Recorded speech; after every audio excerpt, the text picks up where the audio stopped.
ഇന്നത്തെ വീഡിയോ എന്ന് പറയുന്നത് ഗാർഡനിങ് ഒക്കെ ഇഷ്ടപ്പെടുന്നവർക്ക് വേണ്ടിയിട്ടുള്ളതാണ്. ഇന്ന് മോർണിംഗിന് പ്ലാന്റ്സിനൊക്കെ വെള്ളം ഒഴിച്ചു കൊടുക്കുമ്പോൾ ഞാൻ കണ്ടതാണ് നമ്മുടെ ഒരു പ്ലാന്റിന്റെ പുറത്തായിട്ട് ഈ പ്ലാന്റിന്റെ തന്നെ കുഞ്ഞു കുഞ്ഞു തൈകൾ ഇങ്ങനെ മുളച്ചു വന്നിരിക്കുന്നു. മാത്രമല്ല ആ കുഞ്ഞു പ്ലാന്റ്സിൽ അതിന്റെ റൂട്ടും കൂടെ വന്നിട്ടുണ്ട്. ഇതിന്റെ നെയിം അറിയാവുന്നവര് ഒന്ന് കമന്റ് ചെയ്തേക്കണേ. ഇനിയിപ്പോ അതിനെ കട്ട് ചെയ്ത് മാറ്റി വേറെയുള്ള ഫ്ലവർ പോട്ടിലേക്ക് മാറ്റി നടാന്ന് തീരുമാനിച്ചു. Let's do it.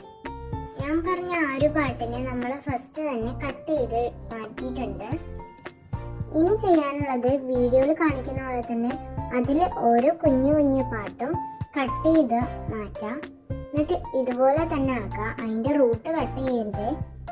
ഇനി നമുക്കിതിനെ നടാം. അപ്പൊ അതിനുവേണ്ടി നമ്മൾ കുറച്ച് മണ്ണ് എടുത്തിട്ടുണ്ട്. മണ്ണിന്റെ കൂടെ കുറച്ച് മാനറും കൂടെ ഇട്ടിട്ട് ഒന്ന് മിക്സ് ചെയ്ത് കൊടുക്കാം. ഇത് രണ്ടും നല്ലവണ്ണം മിക്സ് ചെയ്ത് കൊടുക്കണം.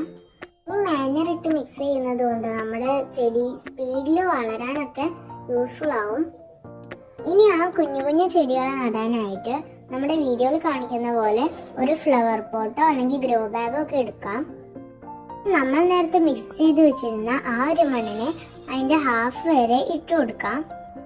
പിന്നെ അതിന്റെ മുകളിലായിട്ട് ഞാൻ സാധാരണ മണ്ണും ഇട്ട് കൊടുക്കുന്നുണ്ട്. ഞാനിത് നടാൻ വേണ്ടി യൂസ് ചെയ്യുന്ന ഈ ഒരു ഗ്രോ ബാഗിന് 10 റുപ്പീസേ ഉള്ളൂ.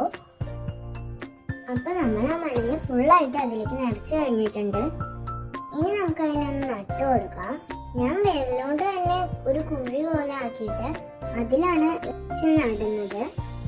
അങ്ങനെ ഞാൻ അതിലെ എല്ലാ പ്ലാന്റ്സിനെയും അതിന്റെ റൂട്ട് താഴേക്ക് വരുന്ന വിധത്തിൽ നട്ടു കൊടുത്തിട്ടുണ്ട്.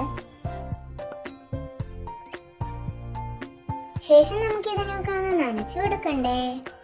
ഇനി നനയ്ക്കുമ്പോൾ ശ്രദ്ധിക്കേണ്ട കാര്യം എന്താണെന്ന് വെച്ചാൽ ഇതിൽ കാണിക്കുന്ന പോലെ ഇങ്ങനെ സ്പ്രേ ചെയ്ത് കൊടുക്കാനേ പാടുള്ളൂ. അപ്പോൾ ഇതാണ് ഇന്നത്തെ ഗാർഡനിങ് വീഡിയോ.